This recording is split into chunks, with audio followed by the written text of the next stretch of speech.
Sikhumbule Phakameni noThabo Sambothi. Hlasuthi ngingumfundisi uMathozi. Ngingumzukulu wenkosi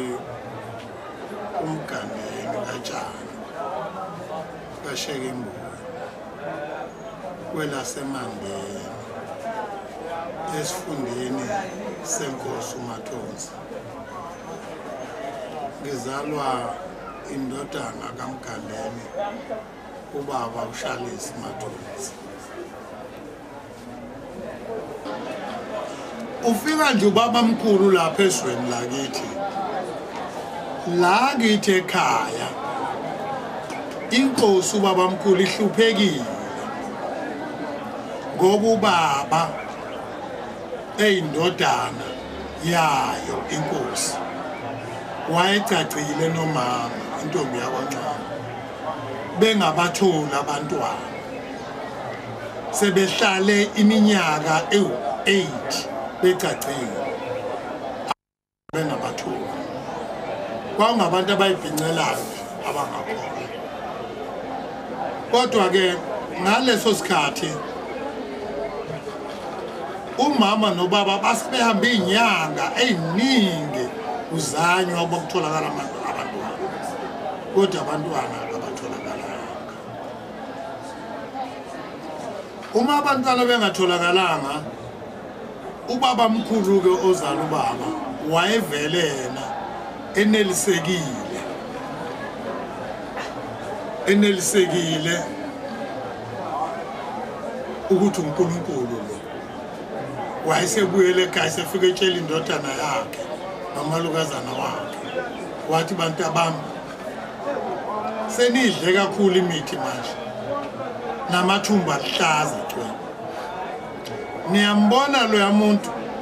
engathi akahlale kwaNgobese okuthiwa uShembe uthi uyabasiza abantu. Ngiyacela-ke ukuba-ke niye kuye niyomcelela abantwana. Wayeseya naye ubaba mkhulu uMathupha esefike bekusizi lomsu wakhe ongatholakali kwabantwana. Base befika-ke nomama emva kababa mkhulu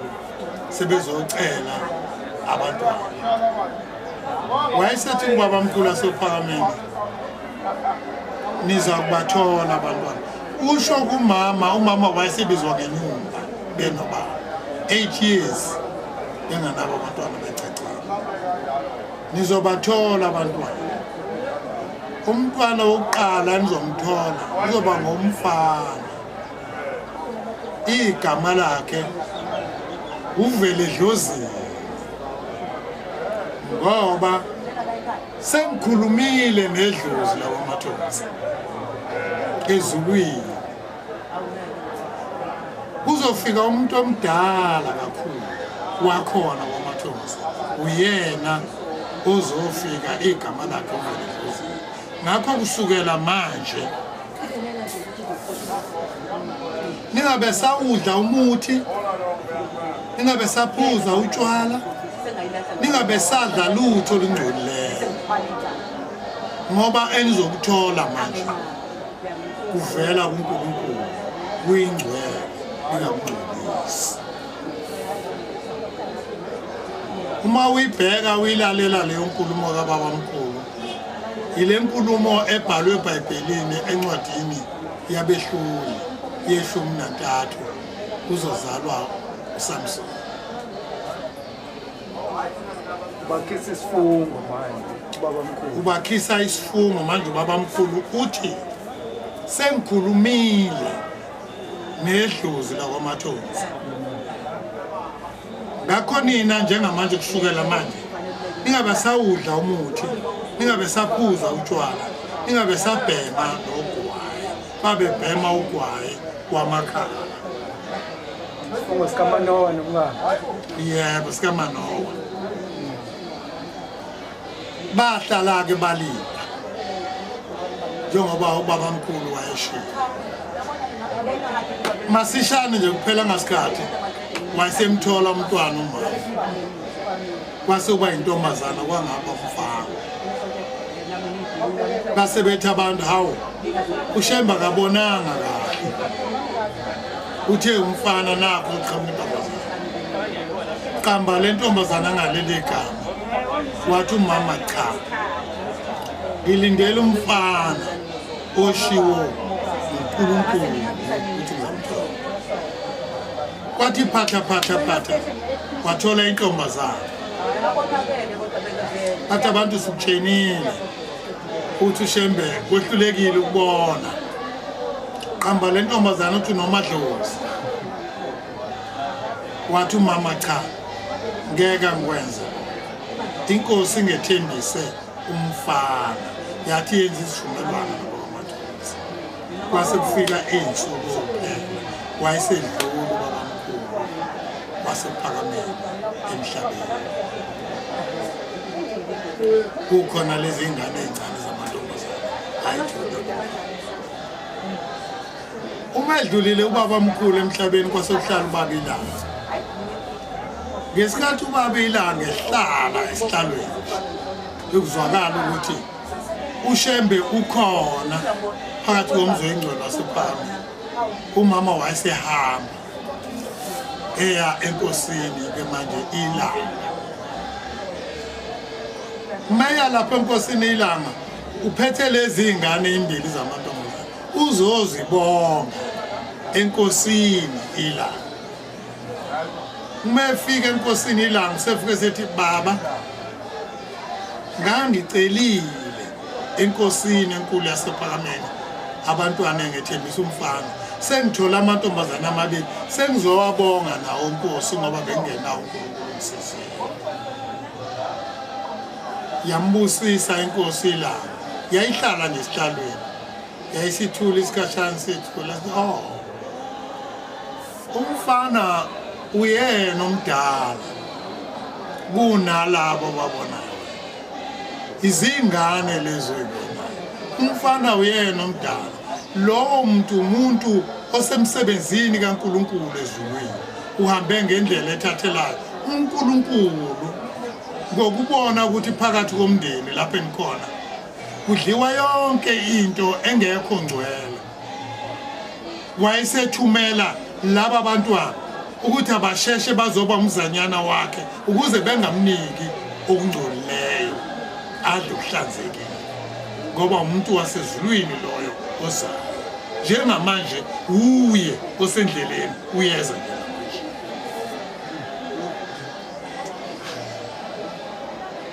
wayesehamba-ke uma eseyohlala phansi eselini kwathi phatha aqhamuka yena uvele yena kuvele edlozini kwenziwa-ke isifungo ngami kubaba mkhulu wasephakameni uthi-ke Mathonsi njengalokhu uhluphekile ufuna umuntu ozozalwa abhasobhe izinto zakho la ekhaya lo muntu usezulwini njengamanje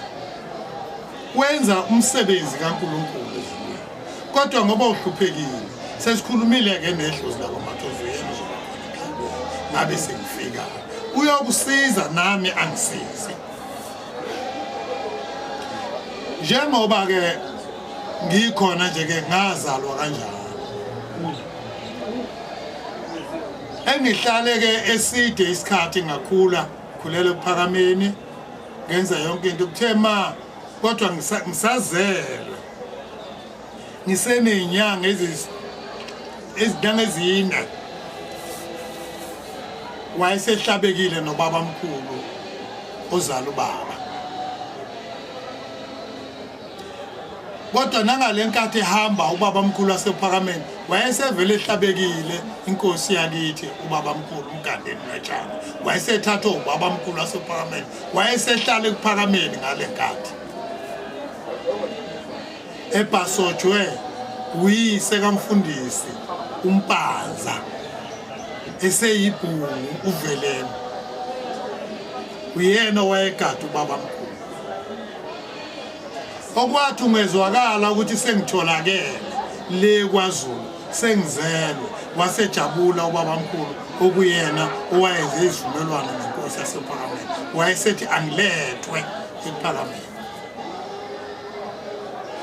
wangithatha kuma ekhaya wangiletha ePhakameni ubaba mkhulu manje ozala ubaba mkhulu wasePhakameni useyishishile ijazi manje ibhantshi seselisenkosini ilanga qeda kuhlala ngenkosi ngo-1938 kusho ukuthi wayeneminyaka emithathu ubaba mkhulu mhlambe emibili nohafu ehambile owasePhakameni uma ngifika-ke ePhakameni ngiphethe umama ubaba mkhulu esendlalisa indoda lapha owayidunguzalela khona njengenkosi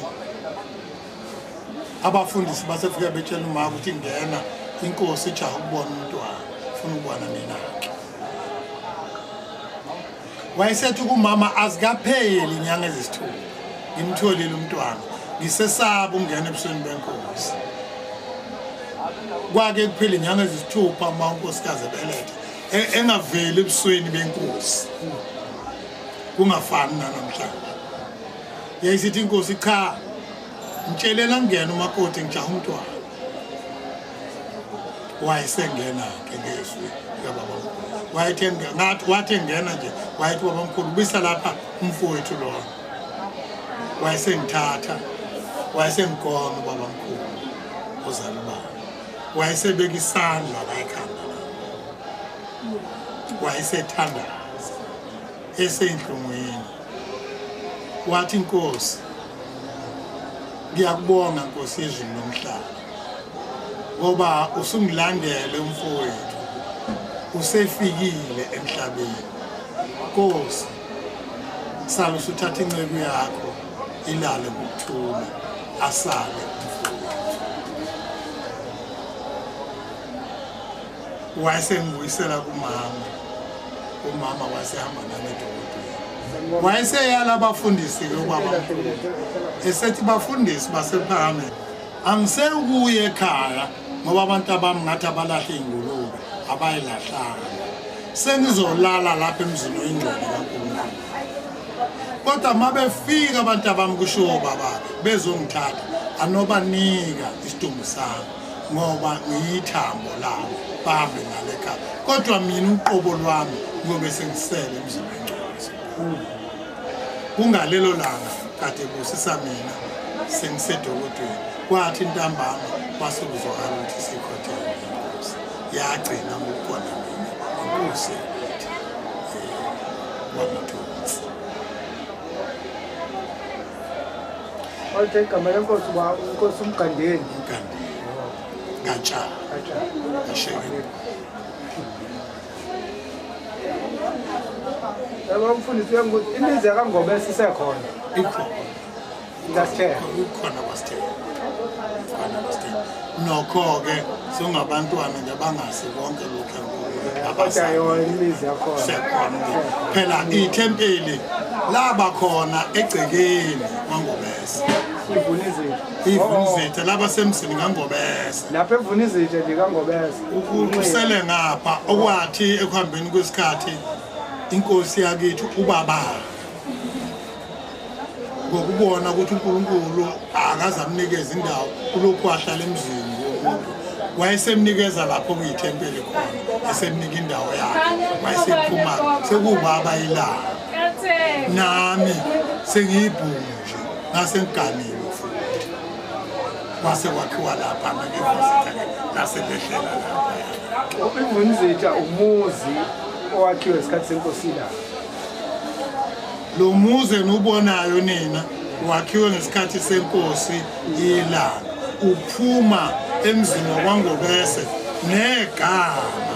elalivele likhishiwe ubaba mkhulu wasePhakameni ukuthi ivunizitha laliyivunizitha lisephakathi emzini wakwaNgobese uma-ke ubaba wami senikeza inkosi yasePhakameni indawo kwase kuphunywa negama le kwalokhu kuyivunizitha. Sikhumbule kuPhakameni nanda 88.4 FM uhlelo lwakho lolimlalelo luba njalo ngamasabatha kusukela ngo4 kuya ku6 Thabo kaSambotho obingelelayo kumhla ka17 uJanuary 2026 calendar lama Roma siyabingelela ungakhohlwa ke mlaleli ukuthi sikhona einkundleni zokuxhumana ku Facebook sikhumbule kuphakameni 1910 1976 uzosithola lapho kulelo page sikhona ku YouTube sengiqalile ku YouTube ngiyaposta ngiposta ngisho izinto zango 2023 ngiyaposta ngiyazama ukuthi ngifake izinto impela ngoba konakele ziningi izinto ezingekho siyancenga nje nakhona kancane kuyoze kuhlangane so sifike ku 2026 siloko siposta ungabe uqala ulandela khona uzosithola futhi lapha WhatsApp 0687649969 0687649969 ila uzosithola khona ke lapho einkundleni zokuxhumana mfundisi asibingeleleke kuzo zonke indawo la kulalelwe khona nomsakazo wala phezulu kwentaba ingwaqube eNanda sibonge nje ukuthi uNkulunkulu esivusile sibonge nje ukuthi kuze kushayele isikhathi nathi siyingcenye yabakhuphukela entabeni yomhlangano inhlangakazi kulonyaka ke lapho khona sibungaza kakhulu ukube sabantu ababungazayo izinto bengabe siyabungaza ngoba lo unyaka wekhulu neshumi thina njengebandla angiphindi njengebandla sathola imvume yokukhuphukela phezulu kwentaba inhlangakazi unyaka ke lo wekhulu neshumi 110 years osondelayo musha izinto ku 1910 110 years and 1910 izinto ezisondelene kakhulu okufanele ngabe sithi awu siyabonga uNkulunkulu kuze kufike lo 110 years singafananga thina nabantwana bakwaIsrael okwathi uMose mekhuphukela entabeni ebashiya bebabodwa bona benza isimangaliso bathi njengoba sila thina kunye sokwenza njengoba uMose ehlele entabeni sizawuhamba siyokwakha ithole esakulikhonza thina uNkulunkulu wasikhumbula wathi Shembe cishe uthi bayakhala laba bantu bashiyile nje obula kumina akuba sondeze entabeni sasondele entabeni sikade sihlele homisi ngonyaka wokuqala ehamba nabantu ngowesibili wasondeze emaseleni ngowesithathu unyaka wasikhuphulele entabeni siyabonga ukuthi sokuhlangene ikhulu neshumi leminyaka sikhona kule ndawo bengibingelela okwamanje ikona esingena ngako lokho siyabonga mfundisi kubalekile imlando njengale ukuthi makiwe entabeni kwakuyokwenziwayo uShembe wakhuphuka yedwa 1913 ukuthola lokho lapha mawufundisa ishabelelo nje mawusiqala kubhaliwe ukuthi wakhuphuka ngo1913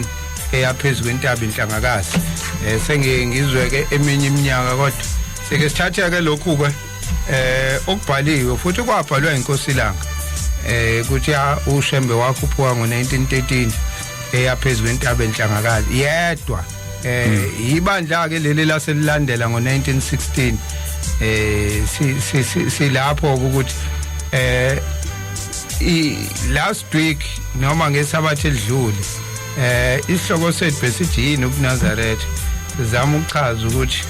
uShembe kahle wayolanda uNazaretha phezulu kwentaba ngoba mayisehla lapha ya usehla nabo uNazaretha usezofundisa bona uNazaretha mayifika la emhlabeni namhlanje ke sisakhona futhi sathi yini uNazaretha 2 ngoba inyanga le noma sithi uShembe wayikhuphukile wayolanda uNazaretha ngoba phela lemthetho ayinikezwe kuthiwa akeze azositshela yona ibona uNazaretha lo njoba ku January ke sinako ukuthi sikhulume kakhulu ngezinto kanti ezinye bese siyajomba ukuthi kahle yini lo Nazaretha yini yona leyo uShembe ayilanda phezulu kwentaba inhlangakazi uNazaretha sithema siqala ke namhlanje sase siqala ngeclip le kaMfundisi uMathonsi konje le clip eyamuphi unyaka Nkosi yami ngathi 2007 mangisakhumbula kahle ngizosho khona manje ukuthi kwakunini kwakumhla ka 14 July 2007 senza le video kaMfundisi uMathonsi ebuhleni iyona ke lesidlalayo 14 July 2007 yeah sekuyisithi isikhathi impela yenziwe uba u19 years kudala yenziwe uyasichazela uMfundisi uMathonsi la usichazela indaba yakhe njengoba sithi yini uNazaretha ukuthi wazalwa kanjani indida ke lento uma umuntu nje ingakudida impela ingakudida iqede ungayitholi kahle kodwa khona indaba aqala ngayo enginothile la ezimbili kahle kodwa enye ingasekuqaleni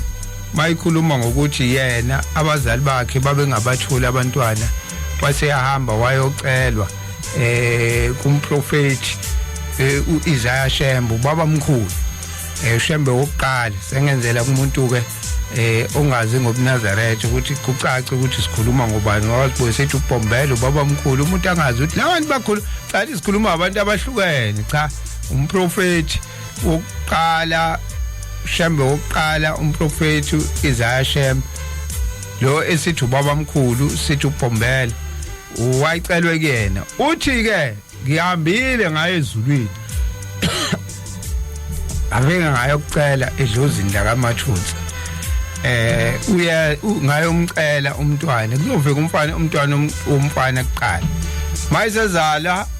umama wakaMathonsi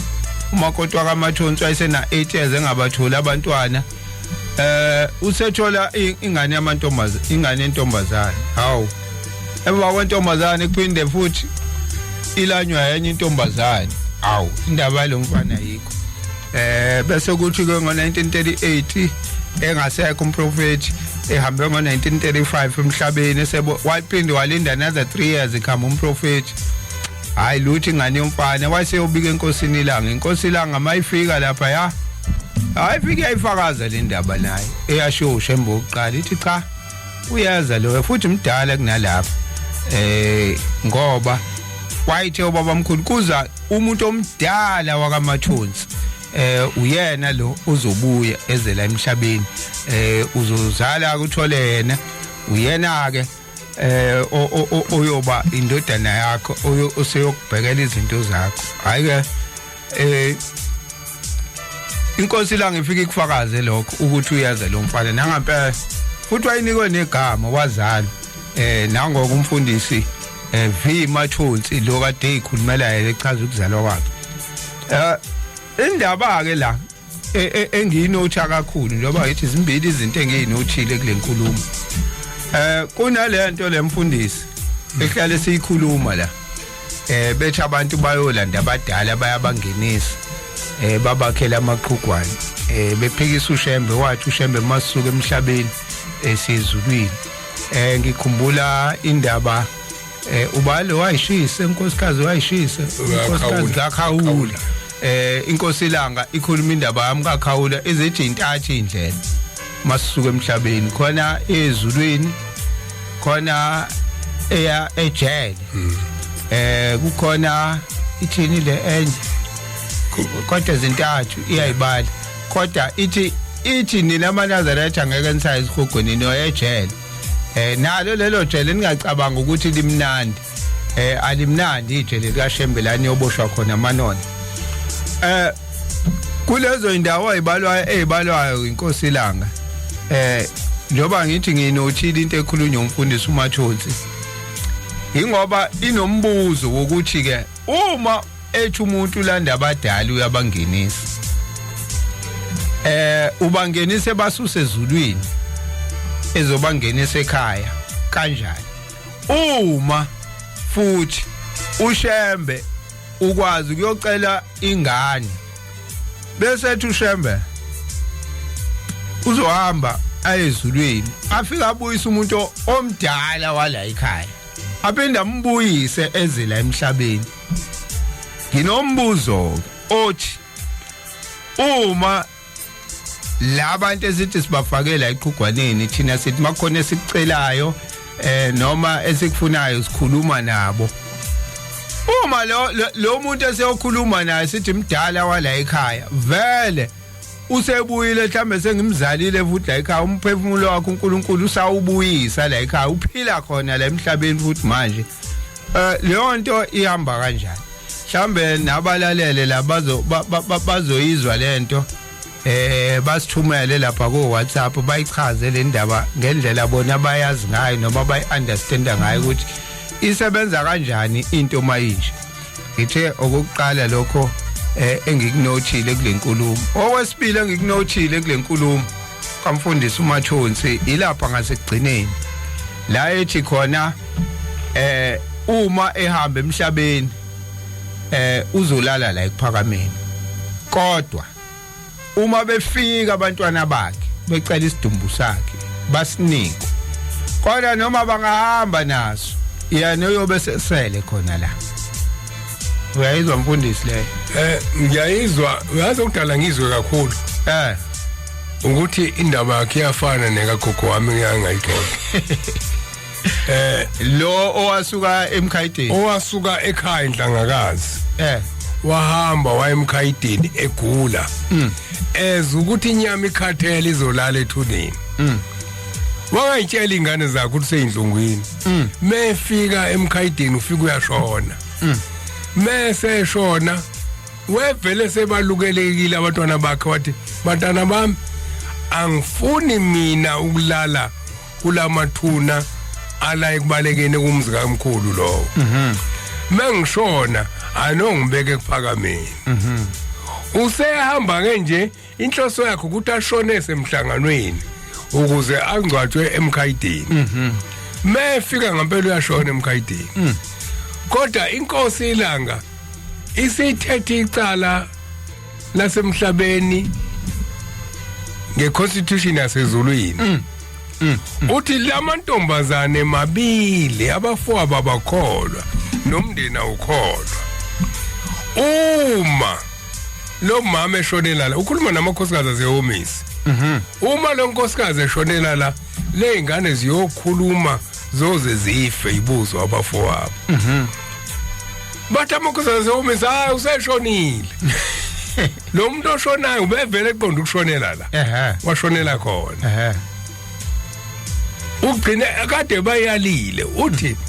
ngingangcwatshwa emathuneni asekubalekeni ngoba mina angifuni isidumbu sami seqiwe izinja usiyashona ke emkhayidini ifana nale eyathi inkosi ekhaya kunengulube le kaMathonsi usiyashona kugogo bathi amakhosi hayi baba usashonile kwakuyisonto kugidwa kuzoba uMeyi usashonile usekhipha iduku ephaketheni lakhe ubuyisela umphefumulo walomuntu oseshonele emkhayidini ubuyisela ngeduku leli lokusula ubuso lokusula makhono kuphumayo uthambani nifike nimthinte emlonyeni ngaleli duku kodwa ningayitsheli intombazane leyizalayo ukuthi kade seshonile uyothi mase evukile bese niyemgidini niyilande ize la kumina uyamlaba umlando ante emgidini phansi lapha ngicathi kwakuyikahlombe leyayishaya la kwagidwa khona bambuyisa uthi sithi inkosi wena ntombazane kaMhlongo thatha uma wakho ungabe usadlule ekuphakameni ukudade wenu ngoba kwaku 25 uanto omncane 25 ekuphakameni uthi ungabe usahlala ulinda 25 lungashaya ulosini ungafikile ekhaya kanti ulesini lona azophuma ngalo umphefumulo baqhubeka bamngcwabe ekhaya usebuya ke manje ubuya udade wabo kusho ukuthi ubugogo washonela emkhayideni wangavuswa noma ngakuthiwa wathalwa amathambo inyama yakhe yabuyiselwa ekhaya kodwa umphefumulo wakhe wawusemzini kaNkulunkulu mase ubhekisisa ikhona lento yokuthi umuntu la eshonele khona umphefumulo wakhe uhlala khona usethi ke ubaba ilanga uthi manifuna weyizwa lento engishoyo usethi ke ngoba useshonile usebuya kudade wabo udade wabo ganele emasomeni uthi unoyicaki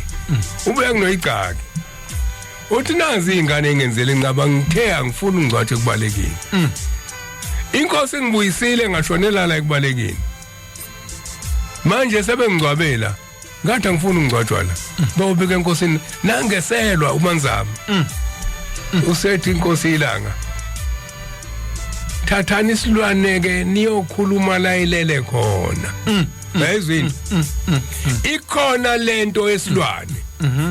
noyayiphika awuyiphiki kodwa inkosi ithathana isilwane bese niletha umphefumulo wakhe la ephakameni siyathatha isilwane imbuzi ifike kuyakhulunywa manzama siyaxolisa ukuthi waphumela umphefumulo la ekubalekini kodwa wawufuna umphefumulo wakho uphumele endaweni kaShembuze usale khona wawungafuni kwamathambo akho uthalala siyacela ke manje ngomuntu esemqoke kaNkuluNkulu la yini umphefumulo siyacela ukuthi umphefumulo wakho uhambe ekuphakameni manje la kumbuzo omunye uzogcina ezazini logogo wami ngelinye ilanga uma kuyilanga lokuthi unikwa isidwaba sakhe akabuyiswa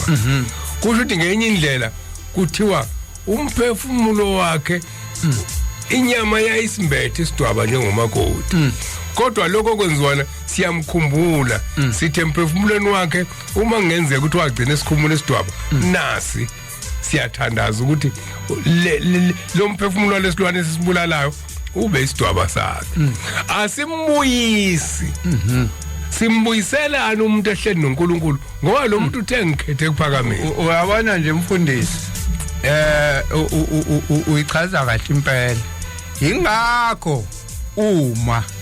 kwenziwa inkonzo angasho ukuthi umsebenzi mina ngithi inkonzo ekhaya yokukhumbula umuntu ongasekho isikhumbuzo sakhe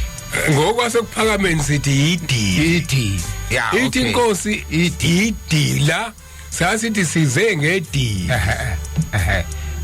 uma kwenziwa idili lakhe ekhaya ingakho yonke lento ithi isihloko sethu yini uNazaretha kusuke kufuneka umshumayeli kufuneka umkhokheli kufuneka umvangeli kufuneka umfundisi ngamanye amazwi angisho ukuthi umhlambululi angisho ukuthi baye babe khona bonke sengichaza ukuthi abantu ababagcotshwa kube nomgcotshwa la ekhaya sikhathi enziwa lento ingakho futhi kuphumeni imbenge ngiyibone kweminye imizi bese kuthiwa yibanzakhe noma kuthiwa kunikele ibanzakhe ngoba lokho kusuke kuzokhulunywa kukhulunywa nakula kulembenge ke manje ezohamba lembenge nalenkulumo isiyapi isiyakushembe futhi lo mnikele lo osuke wenziwe isilwane lesi sisuke sihlatshwa siyachaza ayisena siphethe umyalezo ngoba siyincwadi ngoba umphefumulo wesilwane na uyapi uya ezulwini ithi sithi sihlabelelo la lesithi wena ufanele ukubonga kunevesi la lethi ezulwini nguwe wedwa umphefumulo ingeyakho lo imphefumulo yonke kaNkuluNkulu yilwane eyabantu imphefumulo yonke kaNkuluNkulu ingakho izothi mayifika imbuzi ngale ibuza umphefumulo wayo ukuthi ubekwa yini ulandeni la bese iyachaza ukuthi cha mina ngihlatshiwe kamhlongo kuthiwe kuwukuthi umphefumulo wesilwane uzokhuluma ngale na uphinde udlulise umyalezo udlulisele ngale kungenzeka thina la mhlambe ethi mthandaza ayifiki lapha ngeinto ezithile sonile noma senzeni kwathi isitwane masifika sofike siyikhuluma indaba intathu ke izinto nazo esilwane sinani sinomphefumulo sinani sinegazi sinani sinenyama kulezi zinto ezintathu kuhlukeneke umphefumulo kaNkuluNkulu yebo igazi lesilwane inyama kuyona eyabalele inyama eyabantu abamenyela idili ukuthi badle bajabule ukuze ngesikhathi bejabula masebethandaza bethi injabulo ebesinayo ibokwenziwa idili lokukhumbula usibani bani bazokwenza lanto ufuna bajabule bazophelezela umthandazo ukuthi uma la ekhaya kwenzeka ukuthi lo owenzela idilo okhunjulwayo khona into esasimnenge ngayo la ekhaya bazoncenga umphefumulo ngoba baba kaNkuluNkulu ukuthi umphefumulo wakhe sokukhona thina siqhamuka kaNkuluNkulu noma ngakuthiwa babenze kabi kodwa bathethelele uma kukhona la ubhajwe khona ngoba thina siphethe i-code number yasezulwini akuthi mase sithandazile makhona la ubhajwe khona bese uthi leli dili nilenzile ngilibonile impela kodwa lingisizanga ngoba ngangawunikelile u14 ngangawunikelile u23 ngangawunikelile u25 ilo mthandazo lethwe ilabantu asebedlele inyama eyabo akuyona abangasekho lalela ke labantu othuwana bakhona ikona lokho kubhalwe lapha encwadini kaSamuel ukuthi uma ezobusisa isilwane umhlambululi umkhokheli umshumayeli mezobusisa isilwane akangayidli inyama ebovu yini adala ngayidli inyama ebovu yingoba mika dihlatshwa namhlanje igazi ila kuhleli khona umphefumulo medla inyama ekade uthuma umphefumulo esedla inyama ebovu enomphefumulo phakathi ngoba inegazi uma esedla lenyama usedla umphefumulo athi awuye eNkulunkulu usengozini manje ngoba usedla lo myalezo le kade ikhulunywa ufana nomuntu manje ohlafuna incwadi ebese iposa seyihlafunile ongenzeka ukuthi ngenye i-address ayisekho lapho ingakho ke iseluleke esilapha kuleyo ncwadi kaSamuel sithi uzazoyifunda kwakufanele ngizoyifunda masibuya ngale kwakufanele ukuthi uma sesibusisile isilwane le ndaba ukuthi hayi akosela umfundisi akosela umshumayeli akoselwa lokhoza lobu bumashisitho umkhoza angithi usegcina manje ngiphinde ngiye kaMhlongo abangoselanga inyama abangisa inyama cha wena uzilizodla inyama la wena uzocela ukuthi ukufaka lesilwane kungabe ngathi kubulawe ngulubi isho njalo sisendabeni emphefumulo la umphefumulo womuntu esize kuyena umphefumulo wesilwane sisibulalayo wena uncenga ukuthi singathweli kungathwali icala lokuthi sibababulala manje musuqala phansi wena udla kusho ukuthi kwawena ujabulela isifili isilwane kanti wena uzoncenga uNkulunkulu umnikazi wesilwane ukuthi umphefumulo wakhe awuhambe eNkulunkulu ufike ureporte lokho kwenziwa la ekhaya lokho kokuthi kunezoso kunani angikubuyiselela into yesintu uyabona izoso abantu besintu bangakwenza lokho abantu besintu bebekwenza phela abanamthetho abakwenze sokudlule usuku umphefumulo sokwazi ukuthi usuphumile la enyameni ebovu usuyababonisa la uyabayala nawo ingakho ushembe esilulekile ukuthi uma wenza idili ayilale inyama emsamo hayi ukuthi ilalela ikhodwa abantu abadala ilalela ukuthi umphefumulo walesilwane sivuze igazi uphume kade sidla ubende ubende kwakuyigazi kuxuthwe nezinto zonke kuxuthwe nenyama ngaphathi kuqoqwe uzungaboni kahle ngazi ukuthi isibindi mawungabonanga mokuthikizela nje yayidliwa leyo ingane phela ubungakwazi ukuhlukanisa uyingane uthi isibindi noma ubende kuthiwa hayi ubende ngizale enziwa lento ikhona incwadi lapha futhi ngithi uLevi ekhulika igazi anukulila masibuya soyifunda lencwadi zombili awulidli igazi ngoba umphefumulo wesilwane umaphi usegazini manje na ke into ngizongithe intathu izinto igazi umphefumulo inyama eyabantu abazodla akuyona yalabo abalele kodwa kuyona khona igazi egazini khonani khona umphefumulo sikhuluma ngani ngobuNazaretha sithi inhloko yini ubuNazaretha yabo manje ukhuluma ke manje ngesiko lobuNazaretha manje ukuthi ke uma uwumNazaretha wenza kanje khona la incwadi kuthiwa kuyokwenziwa ngendlela yobuNazaretha sikhona seluleke silondalo konke okwenziwayo kuyokwenziwa ngendlela yobuNazaretha indlela yobuNazaretha ke yile ozoyithola lapha namhlanje thina besithi makwenziwa idili labantwana sokona ke sesekhona esasiqeda le makwenziwa idili labantwana bongabuyiswa amadoda aneyintshebe kuthiwa kwenziwa idili labantwana bokulandwa thina ensimbini kumele amashesha kungena bo kanye nabafana bo lapho ke sesizobona laba memeza mebeqoka iMnazaretha siyajabula siyodla inyama asikho isithebe sophuma kwenziwa idili lomntwana sinikwe inkhehla noma indoda singadlile thina qala siyabuya Feel the rhythm sikhumbule kuphakameni kwinanda 88.4 FM yebo kunjalo sikhumbule kuphakameni kwinanda 88.4 FM uhlelo lwakho lolimlaleli oluba njalo ngesabatha njalo nje ngesabatha 4 to 6 sisuke sikhona inkosi mayivumile sisuke sikhona sibonga ukuthi ivumile namhlanje nakho ukuthi sikhona sisendabeni enkulu la sikhuluma khona ngobuNazaretha sithi yini ubuNazaretha umbuzo loyo odinga impendulo ukuthi yini ubuNazaretha ngempela ziningi izinto sayibona zenziwa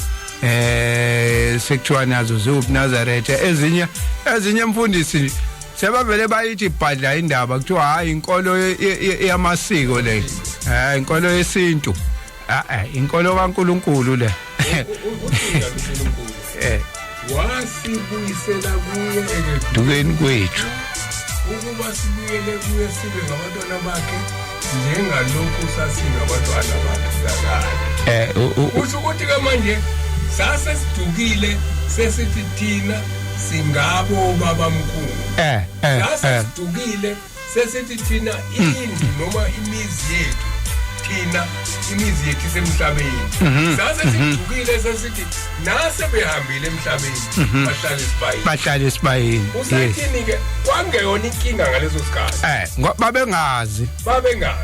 sathu sokungazi wayengakafika ovela uNkulunkulu abatshela usedwozi babuyisele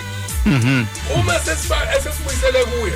sebetha abantu ke bese befika amakhehla kamjani esefika mangapheshe esigcabeni kamawuzi athi ngidedela ngeke nanguZulu uZulu njani owayevalele amasango ezulu oyevalelwe amasango ezulu evalelwe esibayeni namhla vuliwa amasango esibani uqala bokuthi makukhulunywa ngokusuka indoda baba umdala wala ekhaya bongalandwa umshumayeli nomfundisi ngokufundiswa ukulandwa lo muntu omdala wala ekhaya uNkosana athemeleze esibayeni ningabe bamhlongo konjoma ningamkapi ugijima aliphethe umkhono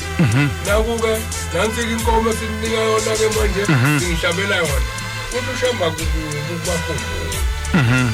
akukubi futhi ukuthi nyesibayeni kodwa manje sengikhona sengizonifundisa indlela kaNkuluNkulu ozani basibuyele kujona bathi ke amakhehla befika sasivalele namhla avuliwe amasango afuna amasaha sase sike nansi incwadi yeah incwadi ekhuluma ngegazi esayithola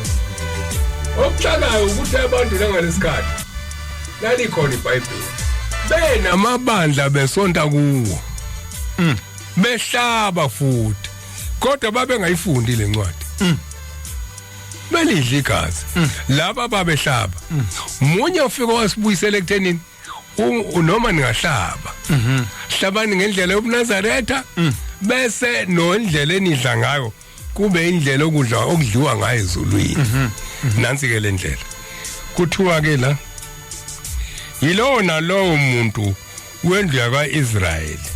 noma umfokazi ogogobele phakathi kwabo odla igazi noma yiliphi ngiyomelana nalowo muntu odla igazi ngimnqume kwaba kubo ikhona lento yabakini khona lento yabakini kusho ukuthi kwaba kuba abamaphi abasezulwini labo kulandwe kubona ubani uMathonsi khona indawo ehlela abakubo laba manje ongasafanele umlande kubona mase ehambile emhlabeni ngoba unqunye ungafiki kubona kuthiwa uzofika kubona kangakanani ke kuthiwa uzofika kubona mase uthi usufikile kubona ukuthi uyalanda uzohlaliswa la ekhaya yazi incwadi ithi ngiyomnquma kwaba kubo uyothi efika kwaba kubo kuthiwa wena ungangeni la wadla igazi uzosingcolisa wadla igazi siyaqhubeka ngathi ngokuba ukuphila komzimba kusegazini ngininike lona ukwenzela imphefumulo yenu ukubuyisana ealtari yigazi elenza ukubuyisana ngalokho ngathi kubantu bakwaIsrayeli makungabikho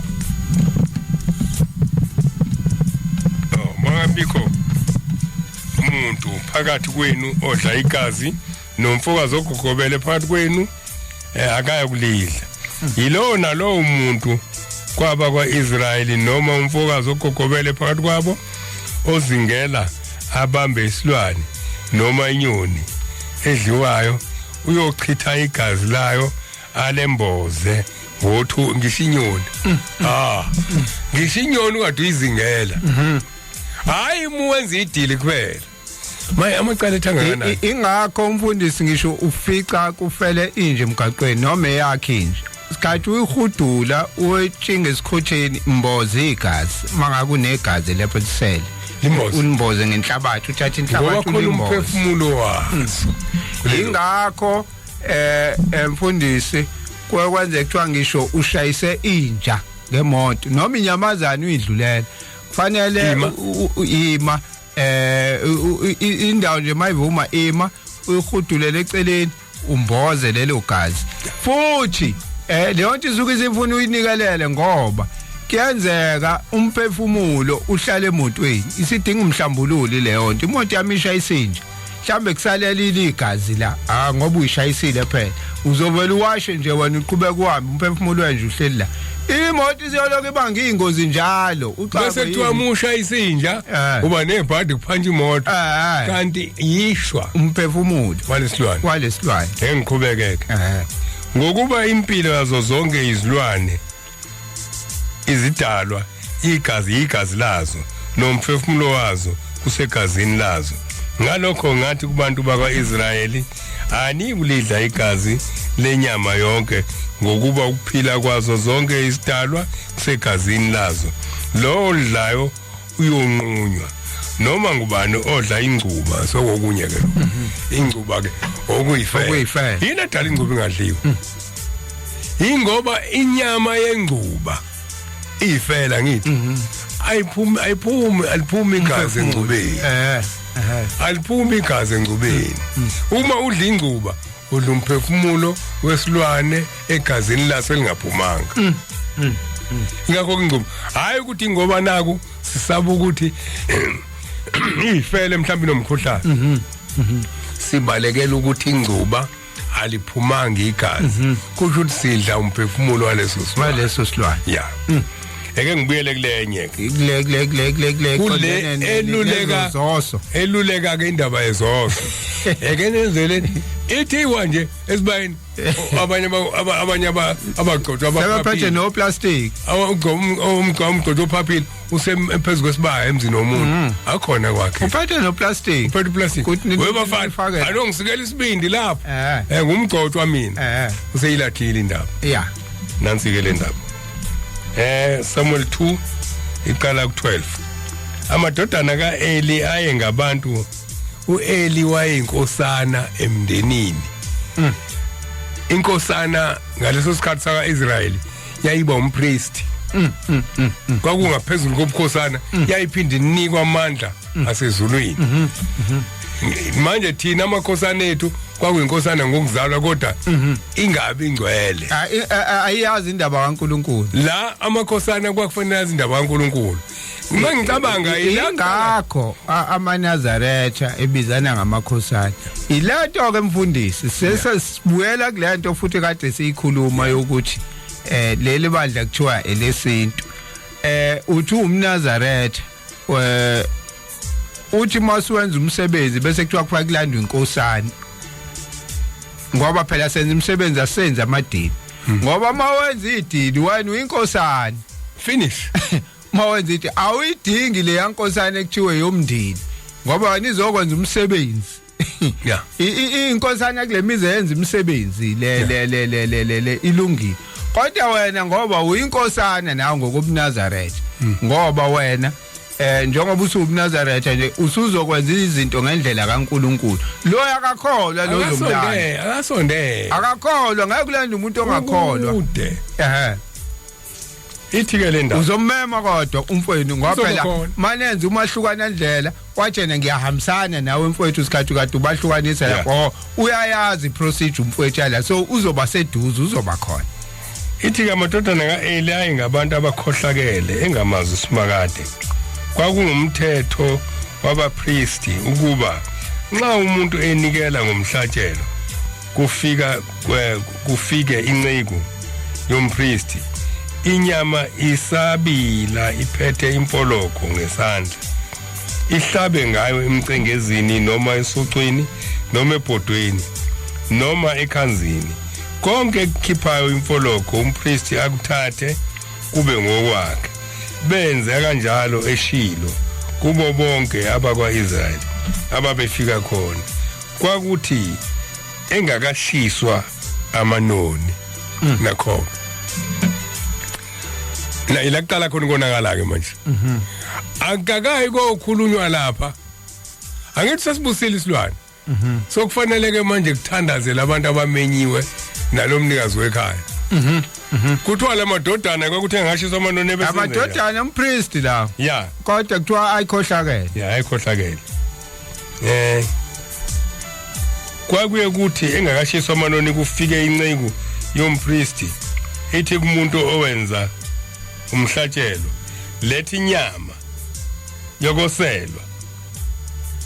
umpriest ngokuba akazi ukuyithatha kuwe inyama ephekiwe kodwa elihlaza uthe umthetho kwakuumthetho ukuthi yena ebhodweni sisebhodweni hayi ibo mefika ebhodweni afika futhi ngifuna uhlobo uthile lenyama ufika ahlabe ngempoloko impoloko iyona ezomkhethela methe uyahlaba akayikhetheli yena methe uyahlaba kophuma ithambo kufanele ahambe nethambo namhlanje khona hayi kufuna ungisikele kwethambile kodwa wena ubusisa isilwane ubona ubusisa isilwane ithi ke manje umpriest ngokuba akaya kuzithathela inyama ephekiwe kodwa ehlaza bafuna ehlaza basayifuna ephekiwe kanti kuthiwa abagwaze esocweni uma lo umuntu ethe kuyo impela mabashise kuqala amanoni andukubuthatha umnikazi womzi uthi cha uyawazi umthetho uthini uthi asishisa amanoni kuqala iphunga lamanoni libheke phezulu uNkulunkulu ngoba wena ubuletheni ubulethe umthandazo ukuthi kusha amanoni abe impepho impepho manje sikwazi ukunika inyama yokosiwa sishisa inyama kuqala engakashiswa amanoni wena usuzodla inyama eshisiwe kwabheka phezulu intuthu sizodliwa wena kwimanje shisa amanoni kanti uNkulunkulu sayixoshwe inyama ezodliwa wena ilento ngithi akusayikhuluma la mfundisi angisazi kodwa ngiphinde kade ku inyanga yezulu ithumele enhlangakazi abafundisi beyohlambulula intaba bahamba ngithi kwakuyinkomo wayikhuluma le ndaba impela futhi kwakuyinkonzo angisani noma kuJuly noma kwakuyini uthi bathi mabefika bahlaba lapha enhlangakazi bayihlaba inkomo benza lento oyishoyo yesintu badla benza izoso benza yonke into babuye bathi bengena ebuhleni bayifica isimili ibalendile chawu senibuyini nihambe kanjani entabeni hayi samnenze njani bachaza hayi senze kanje inyama yona nayenzani hayi siyidlile inkosi esalayo sayishisa ha nikwazi ukudla noJehova nina nenza ngalutho lo mhlaba lonakela ufika ngaNkulunkulu sabayani phinde emuva niyowenza kahle kwaye maye bachazela kahle ukuthi nayo into enzofika enye futhi ngabothe ibayeke ngamabomu ngoba kushuthi ababuzanga babona ukuthi asamini sohlambula ngoba kwakuchitheka igazi entabeni sizo bayogeza ngokwesintu ukuthi sokhipha inyongo nomswani senzeni yathula nje ababuka bahamba mabebuya bathethe yonke into enenza uNkulunkulu udinwe ngapi nidla noNkulunkulu nini nizokwenza kanjena ke manje waseyabatshela ukuthi uNkulunkulu uma umenzela umnikelo wokushiswa akulona idili labantu akulona labantu ekaNkulunkulu le ngeke nidle ngisho nizoyihlaba inkomo niqobe nenze yonke lento nibasa umlilo nishise iphele kaNkulunkulu ke lo umnikelo kaNkulunkulu anikwazi nini ukuthi ningadla noNkulunkulu ngobani base behambile bokwenza izinto ngani ngesintu lesi nasemakhaya ukuthi mosu umNazaretha ubuye futhi uthi yolanda inkosana engakholwa izokwenza bathi hayi phela lokho kwasekhaya lokho kwasesontweni angithi masubhekisisa ngisho la ehlabeni ihlukene izinto khona umnikelo wenhlambuluko khona umnikelo wokujabula ukubonga beyazi usuthinta indaba enkulu soyikhuluma ngilanga hayi uzoyikhuluma ngoba ukhuluma indaba yokuhlaba umnikelo wenhlambuluko kubhaliwe ukuthi okuhlambuluka wenziwa udliwe uphele ngosuku olodwa awuphathwa futhi ukuthi ngisikela ubani ngaphandle komnikelo wokubongwa na ubalelwe insuku le ndaba yokuthi kwenziwa umsebenzi la ekhaya khona umuntu osethatha inyama uyifaka efrijini lento ekuyenzeka bayihlala inyanga yonke kunyama yempepho yabuza ngo le nyama seniyithwala ngamabhakede yempepho okwenziwayo ngoba inyama yempepho ifuna izinuke edokodweni izinuke yonakale inyama yempepho abagcotha sebeyithole ngamabhakede kanti ayinikwa abantu inyama yempepho iphele namhlanje ayihlale efrijini kangiloza uthenga lethe bancisha kwamina mfundisi ungakadluli kule ndaba uthinta indaba enkulu ngoba sakhuluma ngedini uma lo ozokwenzela idili kuzokwenzelwa mina idili angisekho kanti sasiphambene nawe la emhlabeni nawe ukhona la edilini isekhaya la manje awukwazi ukuthi uthi uzongenzela into enhle sasiphambene uphinde ube khona la sangayilungisa le ndaba kushuthi ngayizolo kufaka siyikhulume le ndaba mhlambe makhona umshumayeli noma umhlambululi noma ubawo khona uthi cha ubani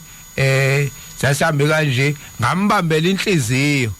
wahamba nje wayengikwelete manje leyo nto mhlawumbe naye imbambile phambili ngicela ukuthi leyo nto ngiyihlambuluke akakafika umuntu sayikhuluma lento kungaze kuchithwe igazi la ekhaya elaleli dili lize lonakale kanti imini osefike lana nale yanhliziyo so sekufanele ngiyakule inhlambuluko kade uyithinta ukuthi ngaphambi kokuthi lenziwe ngathi yinhle inhlambuluko emayikhona ayikazi ngabikho nasezulwini ezulwini khona into okuthiwa nangumuntu eselunywa isisu esedle ukudla la ekhaya lokugula kwalomuntu kubizwa ngokuthi udle idla kubi ha ezulwini kuthiwa idla kubi kwakwenze njani ingakho kukhona idili lizokwenziwa ngeweekend bese kuhlatshwa ngolesine ngolesine usuku lokubuyisana ngokomthetho bonke abantu abamenyiwe bayabuyisana nalaba abalele uma kwenziwa idili kufanele bemehlangana bebona lokukhunjulwa kwalo kube sokuthethelelweni ingakho kuba nezinsuku kwenzela ukuthi ngolesihlanu mokhona iphuthe likhona njengoba kwenziwa ngolesine nje bafike ekulaleni kwethu bathi leli deal enizolenza siyacela niqale nilungise indaba kaSibanibani noSibanibani ngoba babethusela kusho ukuthi lesihlanu yisabatha kuyaxolelwana bese uthi ngesabatha ntambama siyenziwa lento kube nezinsuku kube nezinsuku ngisho nangesintu ingakho kunezinsuku kunosuku manje thina sazi ukuthi inkomo iwa ngolesine le kodwa sazi ngubani bese sifika sidli zonke nje kube mnandi nangawu lesine ngiyengibuke nina semalokishini kuphuzwa kuqala idili ngawu lesine kuzophuzwa kuzohlatshwa kukhishwa amabhodlela uthola ukuthi ayikho into elungisi kuyalindelwa kubheka ukuthi mhla sekuyofika losuku lokudla azikho izibe ezikhona la ingakho kufika omama ngolesine bathi silethu lesine ngalo noma mhlambe kuleli yasonto kufika abantu bazokuthiwa kuzoshanyelwa mokuzoshanyela kushanyelwa ingxabane ezazikhona kuthanda siyacela ukuthi noma kwakuthiwa khona kwakumdinile la ekhaya njengoba simenzela idili angafiki nolaka iyona phela lento ethi kukade kwenziwa idili la ekhaya bebephuma nje abantu kugingqika imoto lalela ke ngesintu ukuthi kwakuba njani ngesintu ngesintu kwakunje ukuze kuthiwa khona iphaphu edliwa abafana right sadliwa namhlanje iphaphu edliwa abafana ladlelwa ladlelwa entabeni ngaphandle komusa kade abantu besintu bayazi indaba yenhlambuluko kunabantu la kaMhlongo nakhona yakhumbula ngingikhula lali ngigeja njalo ngangivika sedliwe manga ngiyixoxe lento la kunabantu la ekhaya kunobaba omncane ohluphayo meko waqhamuka nje angijosaba kaMhlongo sakhelene nabakanzama abaningi nabo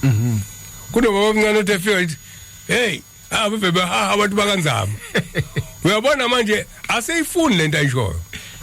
kodwa la ekhaya sokuzokhetha umuntu ke manje lo baba omncane amsabayo noma amhlonipha kuthiwe akumthathe wena ukhulume naye lo muntu kufanele ngabe uyadlala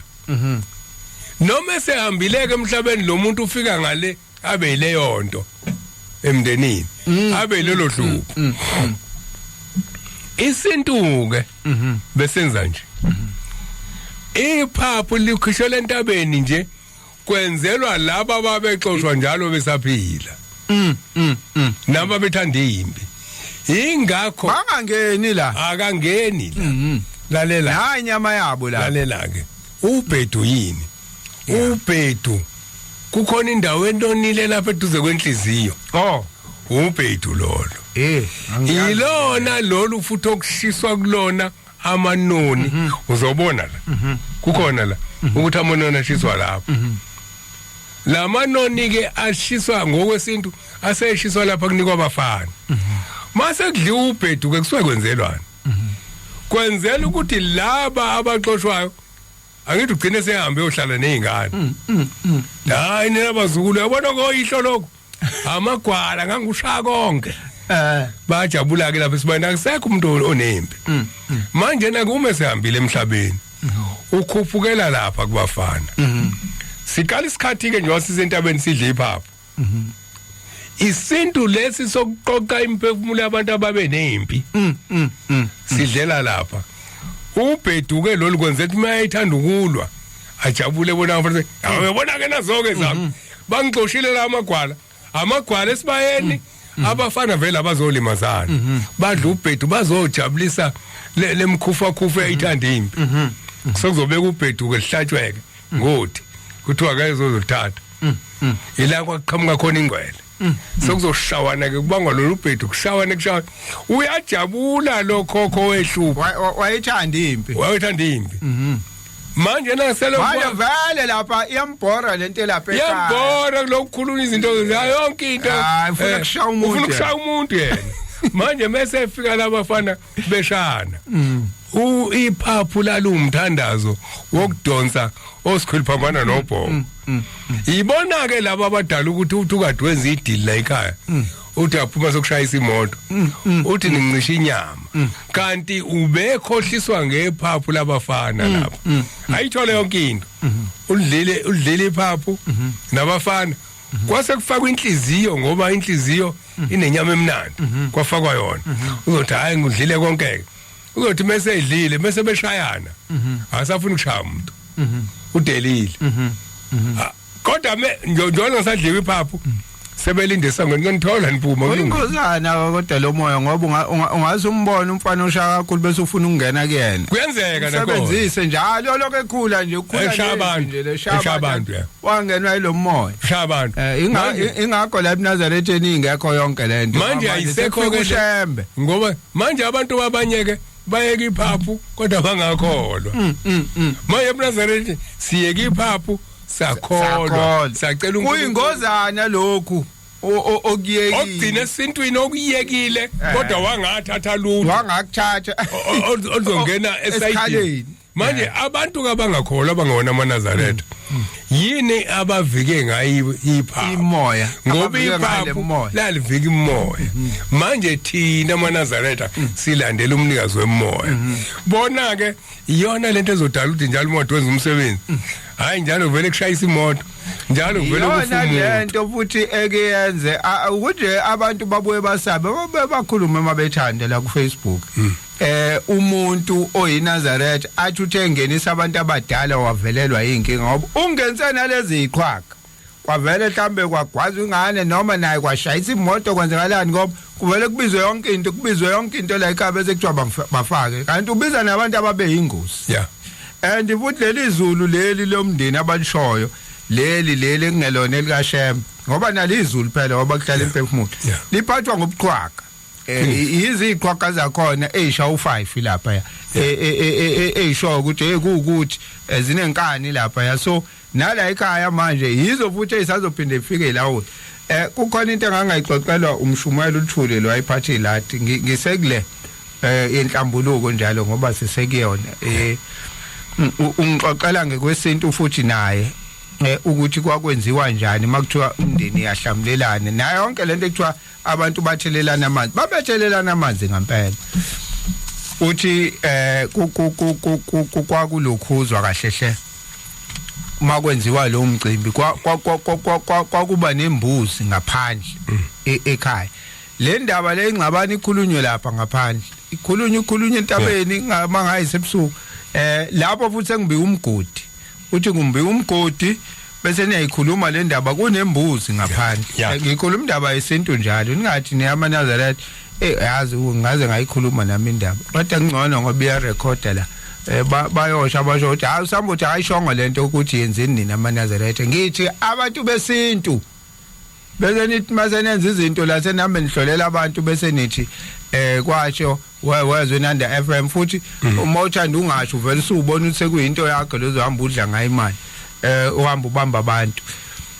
uthi ke bese kumbiwa lo mgodi bazofike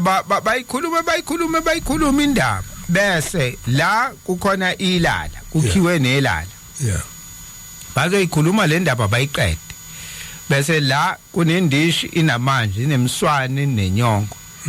babegeza ke umzimba abanye ngalomswane nenyongo abanye ke kwaze kuba ke ukugeza izandla la kule ndishi enomswane nenyongo bese beya lapha emgodini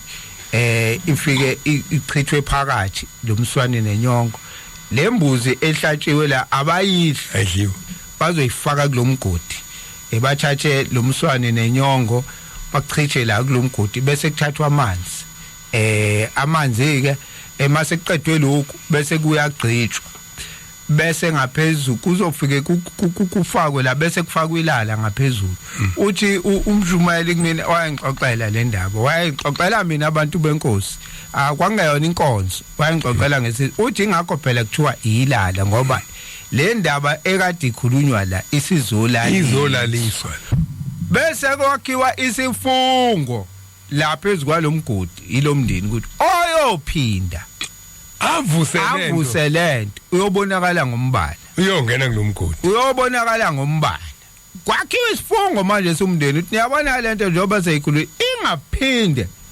bese kuthathwa ilala libekwa ngaphezulu iyalaliswa ke manje bese kuyagcitshwa bese kuyahanjwa mase kuyongenwa wasekhaya bese kuthathwa amanzi nigeza izandla ngaphandle kwesango futhi ekhaya bese ningena ke ngaphakathi sekukhona lembuzi ke yomsebenzi ezobika umsebenzi seniyokhuluma emsamo nehlambulukile ngekosintu ngoba seniqale nayilalisa indaba nayigciba seniyokhuluma ke lapha ngeke isaphinde ivuke inkulumo yenu ukisihlambulukile leni oyikhuluma la ngaphakathi ekhaya ngikhuluma ke nami engakuzwa kuthiwa ngokwesintu kwakwenziwa nje waseyangitshela ke ngokuthi ayike amaNazaretha akasenza kanje uShembe wafika nalokho yeah bengidlula nami ngoba nawe kade uxoxa ephapho nami sekithi angiveze ukuthi nansi indaba ebalinzi ukanye ukuthi uma kuhlumhlatshelo uhlukene khona umhlatshelo okujabula khona ukuxolisa khona ukubonga ngizofunda nje kube kunye yeah ithike ndaba ngiqalela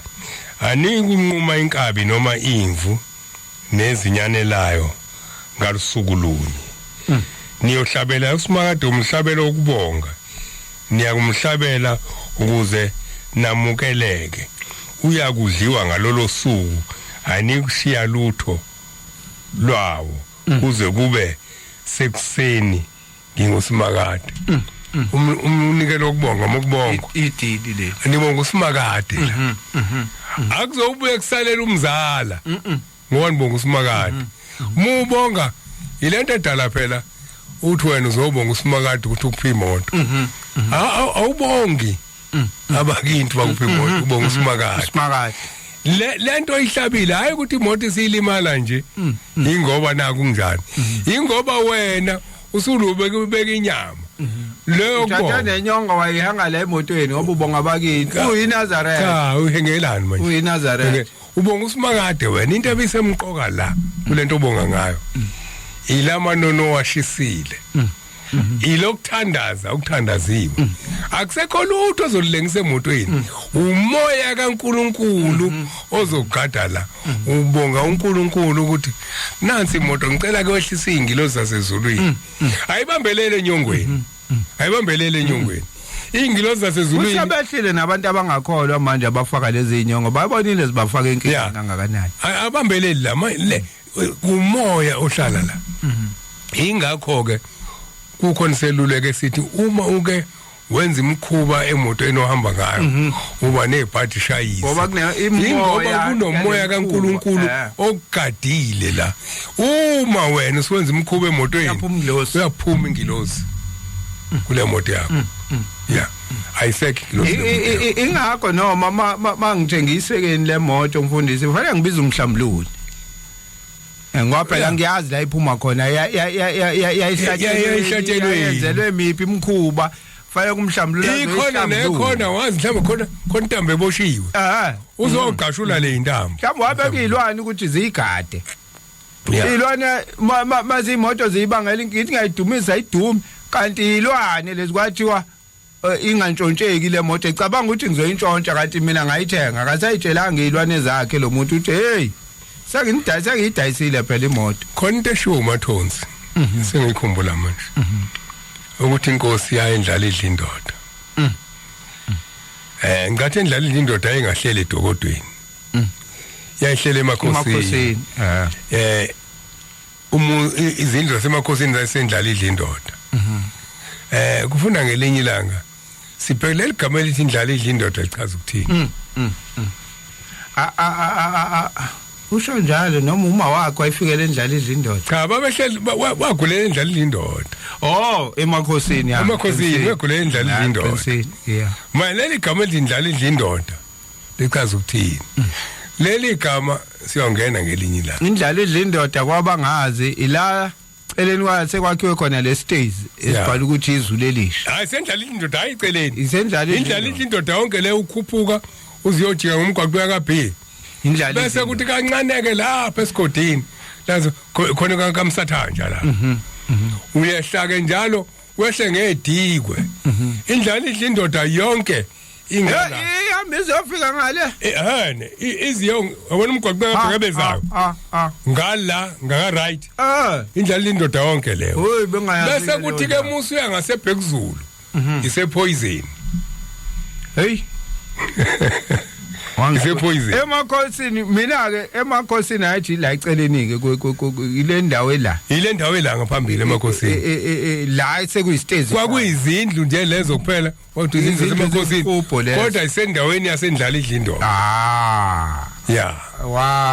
uyabona ke wangilapha ke angithi uyabona isipholi samakhosazana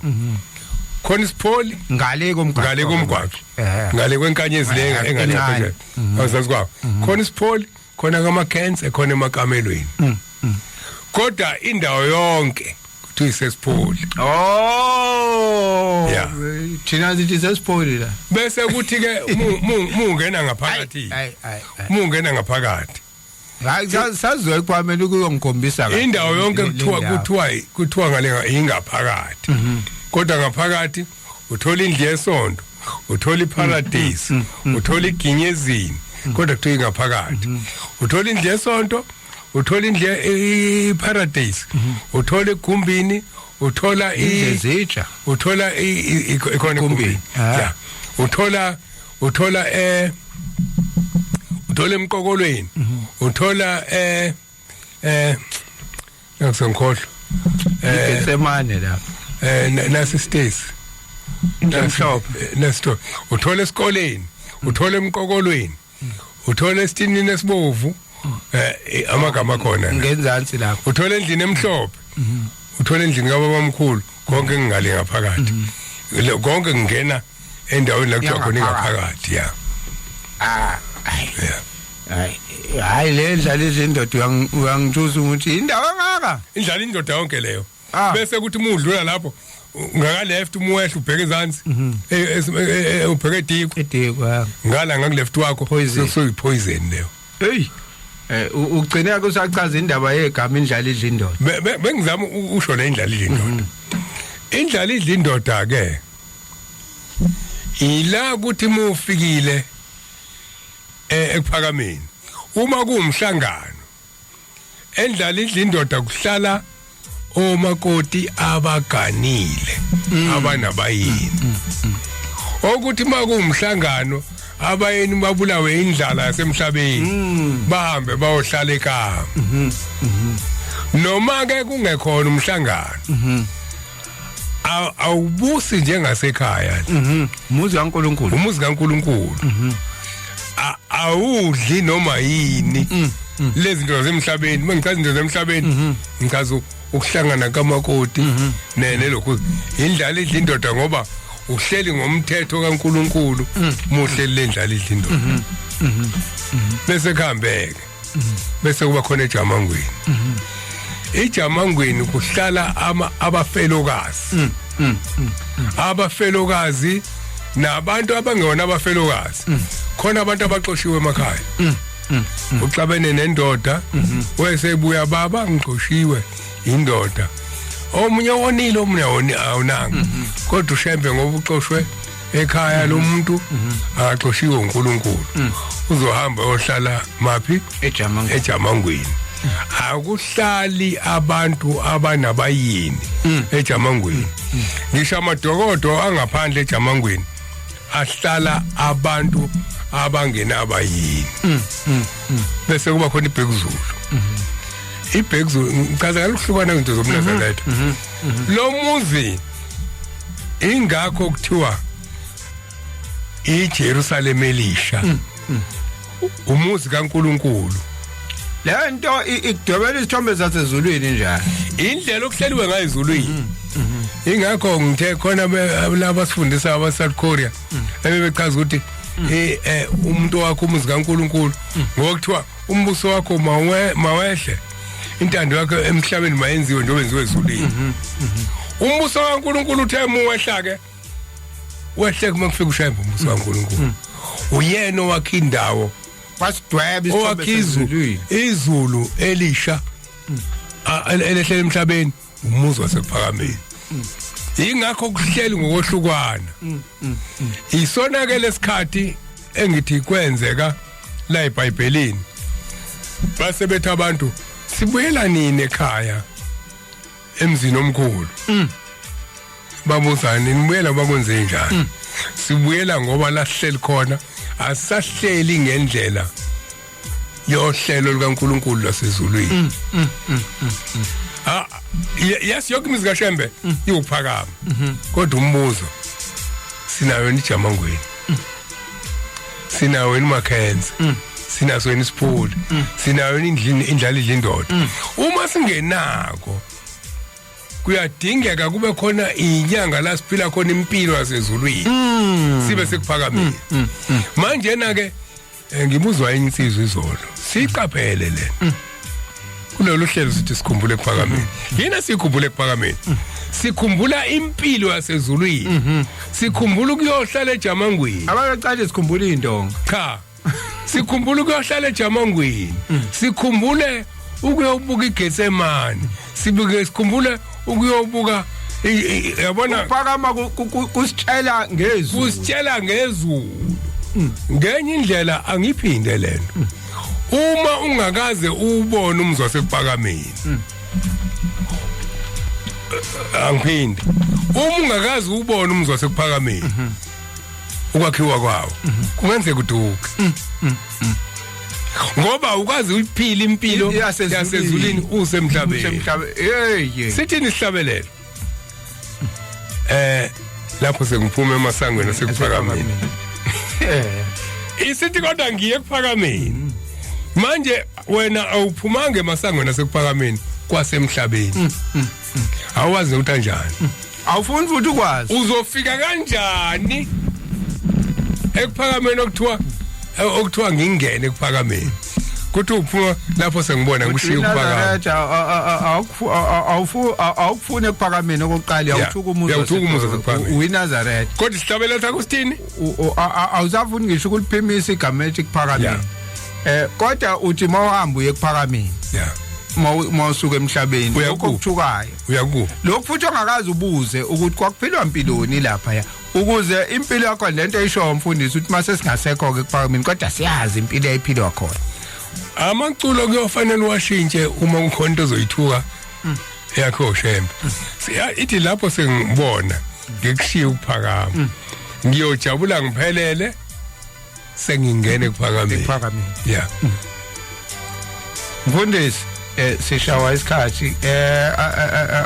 awudlule kule ncwadi enyanga yezulu ningabe ngithi sokufunda page 122 nansi phambi kwakho page 122 uyiqale lapha ku16 ngisabheka uFacebook la kuthi T1 122 uyiqale ku16 uqale ku16 inzima lenkolo ngoba iyaphikisana nokwenza kwabantu kwathi uma uShembe ebizwa kwela kube entabazwe Harry Smith kuthiwa keze eNatali kwaqhamuka amadoda amathathe emoyeni ebusuku athi uhamba uyapi wathi uNkulunkulu uthi angiyomsebenzela eNatali athi lamadoda wazi bani lapho ngoba awazi umuntu wathi ngiyahamba uNkulunkulu ngibizele khona athi ke lamadoda sizokulandela nathi uyothi abantu abayele sithi thina abayele siyokwehlula ngoba sibathathu wena uwedwa yiwo ke lamadoda ahlupha amaNazaretha awenze abhede ningakhohlwa ukuthi uma ukule nkonzo usesilingweni njalo nje niyakuvivinywa zonke izinsuku ukuze nihambe kahle. NoShembe wahlupheka kakhulu wavivinya ngezindlela zonke. uNkulunkulu wabulala izingane zakhe eziningi ngoba emancika ngokulandela izwi kaNkulunkulu elalithi akeze Natali waze wavuma ukwenqaba kwaphela. Weza eThekwini waba isiboshwa sikaNkulunkulu. Siyiboshwe kaNkulunkulu. Amen. Siyiboshwe kaNkulunkulu. Kwalokho okusuke kusicinza kahle mase singasayenzi kahle kusikhombisa uNkulunkulu. Ngicisha bulawa imoto okuthanga leyo ndaba ngisayikhumbula ngisayikhulumanga ngisuke sangena nje kule kaSheme umuntu ubuyaza ngayo libela indaba yami isikhathi sesincane ngiphaphamisa seyihlahleni ngihamba ebusuku la ku freeway ngibongisenike eNazareth kuleyo ndawo uNkulunkulu wangivikela ezinye izinto lezi ezenza ubona uNkulunkulu uthi ngiphume kanjani la yazi ungene endaweni ngithi yabo nje khwela ngithi yabo le kuchitheka amafutha khwela ishayi khona phansi ngayizo lithi qha yabambeka ngathi mina we amafutha agcwele phansi ngahla ngayilunguza ngapha anginamiyocumeni ngahla ngayicrackile nje windscreen kancane ngahla ngayilunguza amafutha wachithekile ngacheka ngemuva amasonda waqhumile hayibo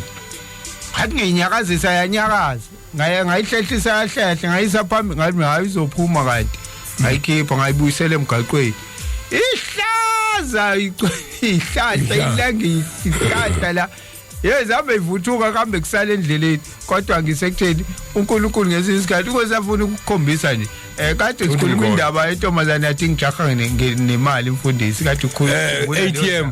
ungashiya 1002 kube khona umuntu othi mina imali yakho ishiya okujaha nemali mina ngitshelwa iboys ku-Shoprite yenzeka ngolesithathu yenzeka ngesonto le imali ngolesithathu imoto ngifake ihlahleni uNkulunkulu uyayiveza kulezi igigaba zombili njengoba uthi nawe uqala ukizwa ngephoyisa ngixoxela ngitshela iphoyisa mina lithi lensizwa lempofu enisebenza nayo ibe nenhlanhla enkulu kabi into ishiya ilokhuza i-ATM kanti imali yayiyeza yathola intombi uNkulunkulu uthuma umuntu ophilile umuntu omunye wezothi akusuka akahambe intombazane ngize ngiyayilandela ngiyahamba hayi umoya wami ngithi ngiyophuma hayi uNkulunkulu uzolwa nami lo muntu ongitholisela ngemali engaka mhlambe kwayena kanamali mhlambe bezokhipha yokugcina angisamuphi ngisho hayi ngibuye ngibuze kulona security intombazane lo ade ngijaka ithi ngene la isitolo ngithi no hayi ngizomlinda la athi hayi ngene uzomthola la phakathi vele sekusena komuntu esitolo kuse-empty ngithi nayi intombazane yoyithengela i-self raising lencane engaka ufla hawu sis hayi naku sengenze iphutha hayi nayi lokhuzi bese ngikhipha 100 rand vele lo umtholile umuntu sibonga ubani ikhona igama lakhe la efonini ngimnikeza 100 rand hawu abonga athi abhuti hayi kodwa awuthathe ngimbuze wena abantu bangasekho emhlabeni owakithi angwase Eastern Cape iyathatha intombazane iyathi uba uNosiviwe ake sibonge kuleyo ntombazane ake sibonge ikhona inamba abantu abaphilile hey ngathi uNkulunkulu wathumela umuntu umuntu ofuna umuntu ozomsebenzela noma ongafaka umuntu othembekile emsebenzini ufuna umuntu othembekile noma nawe nomsebenzi awazi ukuthi abantu sebegile kaningi nayo intombazane ikhombisa ukuthembeka kuyisimanga ngiyacabanga ukuthi eyayimayibuyela ku-ATM bayithuka baye kwathi uyislim yabashondana kwathi uyislim ungabuyisa wezelana eThekwini hey kanti weze mtshontshe imali zabantu hey hayi mfundisi soyikhuluma leyo ngelinye ilanga sengibuka isikhathi njalo siku 7 minutes to manje ku Facebook nangusipho Mthoze Mayengwa yangwa uyaphila ndoda ithi mayibe inhle imini yesabathu umuntu udle amaningi esakeni sibanga ngolwazi bengimfushane kule nkomo ukuthi kumele ngicabanga ukuthi uqonda ukuthi kule nkolo ukuthi kumele kule nkomo ukuthi kumele ilale ngaphambi kokuyidla indaba inegazi kanye nale ephapho kanye nobhedu sizwe tshali tshali man mina sabathi mayibenhle wabangcwele amen empilo nhlobo kwaQolomba Qolomba ematiko imini yesabatha ayibenhle uzokhona ntshangasi uthi ameni imini yesabatha ayibenhle kwabangcwele Sibusiso Ngubo ukhona Mbuso Mchunu ukhona bakhona abaningi ngiphuthuma ngala ku WhatsApp kungaze kusale nangakhona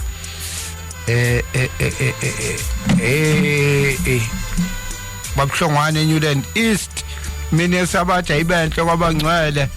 siyabonga babuhlongwane nangoma Mahlambisa une voice note ngizogcina ngaye khona la ubani lo akazishongo kodwa ke ake sifunde imessage yakhe manje usatype futhi ngisacela ukubuza ukuthi nxa uzohlaba manje uthathe inyama uyigeze ngabe kubaluleke ngani ukuthi izilale uma kungesikhona kuphela ukuconsa ukususa igazi enyameni ngoba phela nokuyigeza kuyalisusa igazi nangomfundisi uyakubuza no igazi alingcolisi inyama igazi nomphefumulo odinga uNkulunkulu ayiwashela ukungcola ayinjalo ayicontsiswa ngoba lingcolile igazi kodwa kufanele igazi liphume kuqala enyameni ngithe kuthathu kunenyama kunegazi kunomphefumulo manje na ke ukuyiwasha noma ungayiwasha ujahukile cha ungayidli kufanele umphefumulo wesilwane usishiya emveni kokuthi sokusuku olulandelayo dangusigwaqa la othi sizwe umama Mahlambisa kuqala mama Mahlambisa siyabingelela ayibonga Makhehla amen bodokotela bemphefumulo ababuyisa ingqondo zethu zedwangoza yalivingela lonke ibandla ngaphakathi ekhaya emhlenalo ngibingelele bonke abafowethu abalalele sengathi ngakuhle bonke sithathi yalo bafowethu senze ufanele sibe munye njengebumba likasemenda bafowethu akubo moso wahlamisa umntwana onani nje ekhaya angiqhubeke nje Makhehla nechaza le ndaba alibelihlisa abatha kwabangcwele liphephe lonke abantwana baNkulunkulu enqoleni zomlilo amen siyabonga sonke mama Mahlambisa nawe uNkulunkulu abe nawe njoba nawe usicelela kuyena nathi akucelela kube kuhle konke nango usigwaqa esabatha mayibeyinhle kwabangcwele Mr Sambothi noba bomhlongo hayi lo ngilalele kusuke kuseni phela nje seniyaphuma manje ngisanilalele ngisemsebenzini ngehlale nyoka kwamanje ngila kwamasho nje wasenizophuma nje angibonge kwaqa nawo uNkulunkulu azabe nawe akukhumbule mfundisi asivalelise singaphumi sesiphuma ngesamagundane akuphelanga kuningi ake sibonge ke angazi ngelizayo ngoba ngicanga ukuthi isonto elikhulu nomuntu uyoba khona yini kodwa uNkulunkulu umethanda siyoba khona nakhona futhi emhlanganweni uNkulunkulu umethanda siyoba khona bonke abalalelile siyababongela sicela abathathe okufanele bona okubaphathe kabo okunye bakubeke eceleni bathathe nje lokho kuhle siyabonga